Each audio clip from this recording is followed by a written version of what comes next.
Right, so my tip for my Old Olive blend is stuffed, and I'm going to replace it with, oh, come on out, it's definitely stuffed now, with Ohuhu one that I got via AliExpress. So it does require a bit of oomph to get it in, bit of twisting. I hope the light's alright.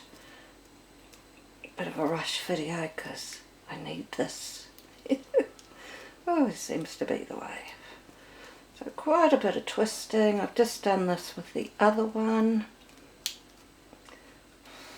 Right, it's in. Let me go in a bit more. There we go. And then I left it like this for 10 minutes.